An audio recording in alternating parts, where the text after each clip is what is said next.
I'm on location here in London getting ready to interview Henry Cavill and the cast of Man from U.N.C.L.E. Check out my ride.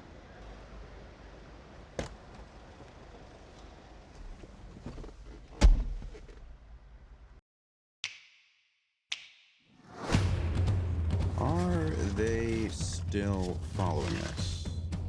Yes. Does he have just one hand on the steering wheel? Mm-hmm. When you hear something that sounds like a gunshot, drive. Did you get him? Let's just hope he doesn't drive as quickly as he moves. Take a right. And then an immediate left.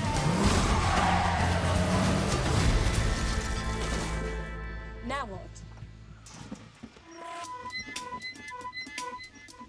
Take another left through the window. After you.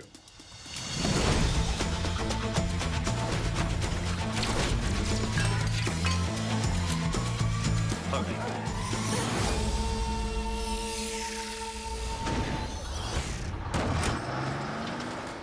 Nicely done. If you guys were to describe what type of film this is, what type of movie is it? It's a Guy Ritchie spy movie. Yeah. That's the best way of saying it. What does that mean? Well, Guy's got his particular... Guy directed it. Guy directed it. Yeah. He's got his particular... There's spies in it. And unique touch to filmmaking and style. And he's done it so exceptionally well while in this 60s cool era with spies as well. It's a... You'll see. Guy Ritchie spy movie. It's particular. It's not your average spy movie. Could you, there's another famous British spy. Could you guys take on Bond? Do you think if you had to, put in a room with Bond, what would happen there? I like to think there were two halves of the perfect spy. So, yeah, as a team, probably. Yeah. Ely could probably take him on in hand-to-hand. Napoleon would probably avoid the conflict. It's not really his style unless he absolutely has to. Your thoughts? Yeah. Talk to me about kind of being in the genre. What makes for a good spy movie? We should definitely have spies. That would be a good thing to start. Actually, honestly, the thing you need for a good spy movie is for it not to feel like a typical spy movie. I think that's a genre that's borderline been done to death, but I think that this is such a fresh, interesting take thanks to going through the prism of Guy Ritchie and using a great old show like Man from U.N.C.L.E. and hiring great people to do the jobs and all that. So I think this is a new, interesting take. So to call it like a spy movie, I feel like sort of pigeonholes it and cubbyholes it in a smaller way than I think the movie deserves. Were you a fan of the TV show? Had you seen the TV show? I had not seen the TV show, and I didn't watch it either for research. I realized that we're going to do our own thing here, and I didn't want to get distracted by other people's performances and other stuff there. I just wanted essentially working with the other actors and Guy and Lionel to inform me about what I was supposed to be doing. Now, let's say there was an international incident. Let's say, the Queen needed you and Obama needed you to become spies joined together. Are you guys... Conjoined spies? Yeah. Conjoined spies. Which part of us are they going to sew together? It's not that kind of show. What would you make for good spies? Are you good liars? Could you pull it off? Actors, so hopefully we're pretty for convincing. A terrible spy, probably. I don't know. I reckon. Yeah, I think real life spies are not like we see in the movies. I think if there's an international incident and the Queen is forced to call Henry and Obama is forced to call me, then we are already so fucked because there are so many people above us who could do the job so much better. Yeah. What question, let's say a spy was sitting here, what question would you want to ask a spy? Well, I don't think he could tell us anything, right? Would you like anything to drink? Would you like a sandwich? Would you like a sandwich? How are you feeling? Yeah. Let's talk about, your own journeys in Hollywood, because I feel like you guys are kind of coming up together. What's surprised you the most about this crazy business we're in? That's a good question, really. Surprises the most, which I can say on camera. Yeah. There's a lot of pitfalls. You can easily make big mistakes and walk down the wrong path. You've got to be very aware. There can be a lot of people who, trying to trip you up. And you just have to surround yourself with really good people who are going to be honest about who you are and as helpful as possible and not selfish in that, not saying, hey, you should be this or you're being that, because they're just not feeling good about it. It's you need people who at least know you, or at least have the ability. Hopefully who have known you since before you just kind of got into the business. Because as soon as you start believing your own hype or starting to believe that your shit doesn't stink, you're entering a world of trouble. Yeah. So how do you kind of weed out the people that are fake and know, who's wanting to be friends with you because of who you are? You don't become friends with new people. That's probably the easiest way. I mean, I've found a few new people on the way, and it's just, you just instinctively know if someone's a good person. If someone's that good and they fooled you that well, then they're probably useful to have around anyway. But it's not that difficult. There's no weeding out process. When they get it wrong, and you're out. How would you rank Hammer? How to rank Hammer? So I was like, who the hell's Hammer? Well, his music was pretty good. The bankruptcy thing was kind of... Stop. Hammer time. Thank you, guys. Thank you, guys. Thank you so much. Good to see you, dude. You too. Our commitment to defend Western Europe and West Berlin stands undiminished. What I'm about to feed you, Solo, might taste a little bitter. Where are we going with this, sir?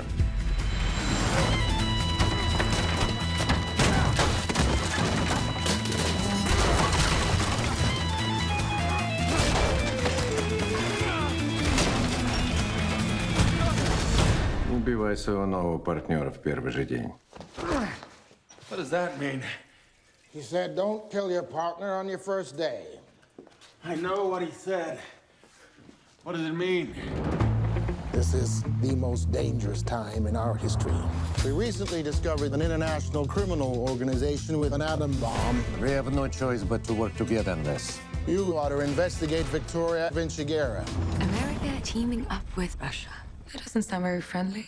Obviously, I was briefed about your criminal background. Your balls are at the end of a very long leash held by a very short man. Special Forces, KGB, the youngest man to join, in fact, and their best within 3 years. I do wonder if it was your father's shame that gave you such drive, though. Or was it your mother's reputation? I understand that she was extremely popular amongst your father's friends.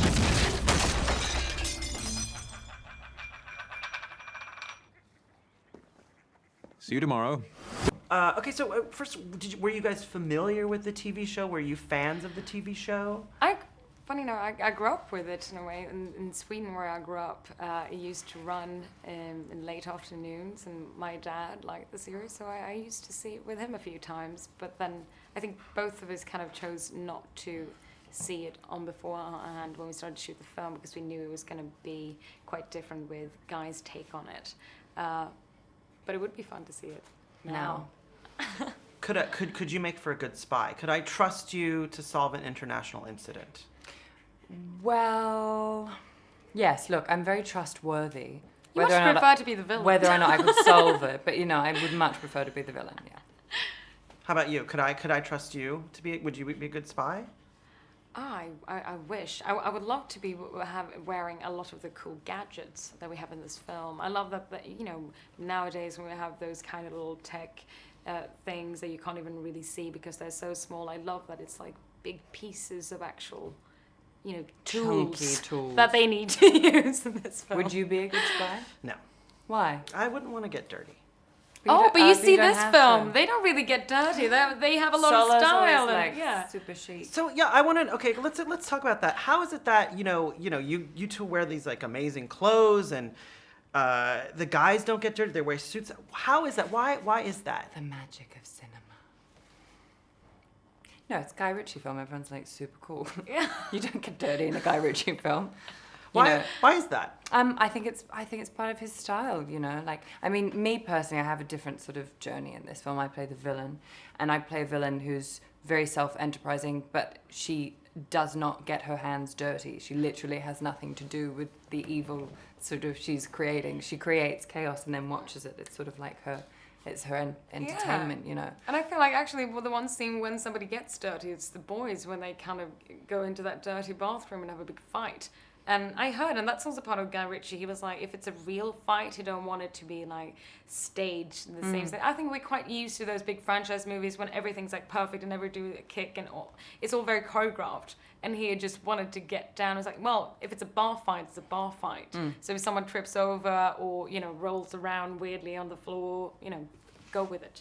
Speaking of clothes that don't get dirty, these are a few examples of some of the costumes in the film that stay pretty darn clean. You know, obviously in this film, people have to lie. They have to make up tales. Are you two good liars in your own lives? No, I'm actually a terrible liar.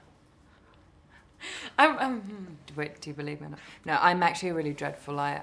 I think it's really, I've always found it amusing that I am an actress and in real life I am such a bad liar. I just get really instantly ridden with guilt. And also the people who, you know me always know when I'm fibbing, always. I don't do it often either. My mom guilts me. Yeah, I guilt myself. I can't do it. What about you? I think I'm kind of the same. I've always questioned myself because, you know, you do as a profession all day, but then it's definitely not the same. It's like doing this. It's like most actors, you know, we're very used to being in front of a camera, but then when it comes to public speaking or doing press, it's something extremely different. Yeah. The thing is, I work better alone. I work better alone too. What is that? Super hardened boron sharpened with a CO2 laser. Yeah. CO2 laser. Coming? So you're a thief. I hope you wear a mask. Sometimes. Just never when I'm stealing things. What's my cover? I'm your fiancé. Congratulations. Told you, we're teaming up with the Russians. Doesn't get any more Russian than the Red Peril here.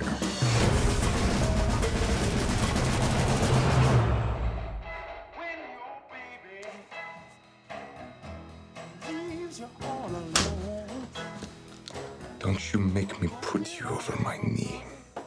So you don't want to dance, but you do want to wrestle. No, I did not say that. For a special agent, you're not having a very special day, are you? And I'm feeling. They will send an army to stop us. We must give them an appropriate welcome. Things could get a little messy. End of the world, that kind of thing. You know, after Sherlock, I think what happened was that people sort of flew various concepts across our desk, you know. And Man from U.N.C.L.E. just stuck. We went, oh yeah, we both quite liked the idea of that. 20 years ago, he and I had a conversation about the 60s spy genre. And then, harking back to that conversation, it just seemed to make sense, Man from U.N.C.L.E., 60s spy genre. It felt like no one else was doing that. So we thought we could come up with something that felt, you know, fresh, at least to us, and then hopefully in turn to other people. How come no one gets dirty? I mean, they're in the suits, the gowns. There's no dirt. There's no grime. They're gliding. They're boating. It was like that in the 60s, you know. No dirt in the 60s? No dirt in the 60s. Absolutely not. Talk about your unique style. It's quite hard, it's hard for me to be objective about that. The only thing I can commit to really is what I hope I can deliver something that feels as confident. If you, well, I can't really say that. I'll let him say that, but I'll just steal the words from him. I'll talk to his. No, I want to feel as though a film has come through a prism of a filmmaker rather than a committee, and that's really all I can say on it. Okay. You know, So I mean, what makes this film special is the Guy Ritchie style. We obviously we're huge fans of 60s spy movies. We try to be as authentic as we possibly could to that genre, which is a sort of fantasy version of the 60s, of course, and fantasy version of spy movies, which is why nobody ever gets dirty.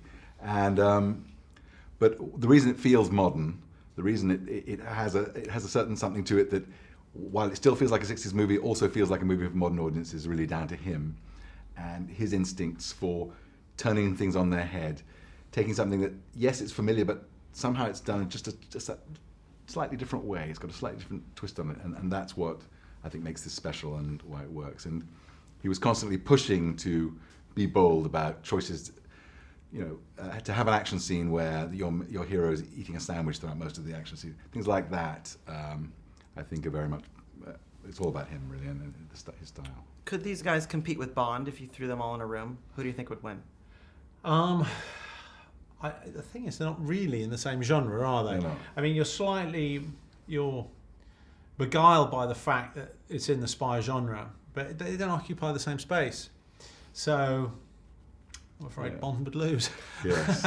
No, I don't know. I mean, it feels like it'd be unfair on Bond. Yeah. Exactly. The 2 against 1 after all. Maybe Sean Connery would have a slight chance, but I don't know. What kind of spy would you make? Let's say there was an international incident, and I had to throw. The Queen asked you to be a spy. Are you a good liar? Could you throw down? Again, I'm going to defer to you at this point. Well, he's quite tough, so I think he could handle himself in a fight, and he'd certainly be very well dressed.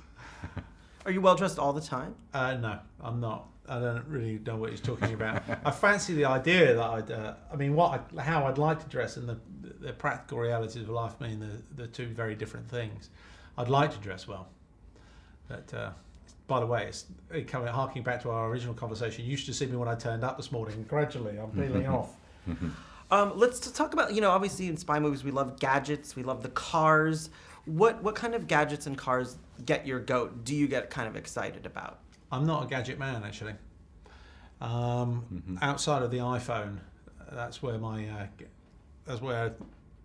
the beginning and the ending of my interest in gadgets. Well, that's why I like chainsaws. Chainsaws? Yeah. Sounds dangerous. Yeah. Well, these if you're a tree. But no, do you want to talk about chainsaws, Dick? Because I know you're good for a chainsaw. Yes, I know you're Don't give me the chainsaw bit. You've already used it. Okay. Talk to me. I mean, look, gadgets. I mean, we very deliberately didn't go too gadgety. What we did do is we actually did all the gadgets in the movie are sort of researched, and they are original 60s type gadgets. Yeah.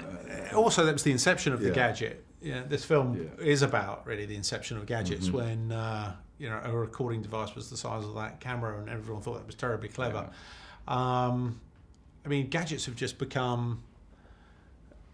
The thing is everyone's so familiar with the idea that gadgets are so efficient and small, as opposed to then when you had to walk half a mile to make a telephone call.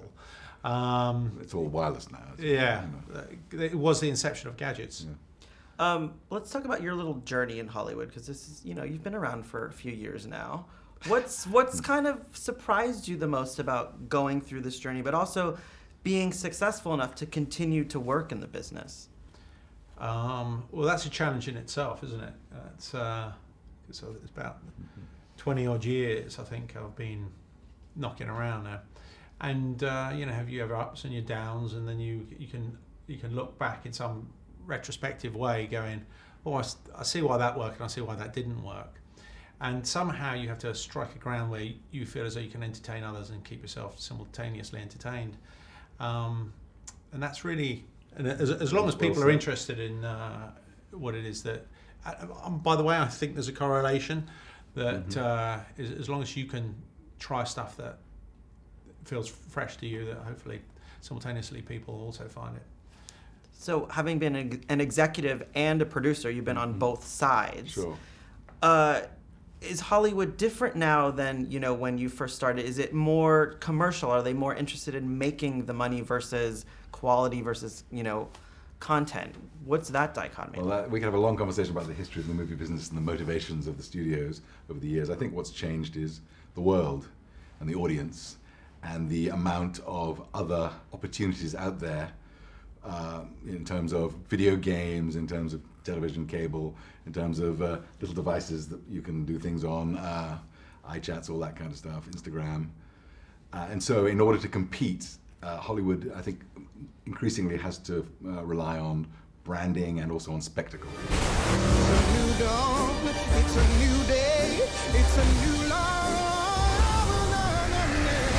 Oh, and you have a new code name. Code name? Yes, rather a good one.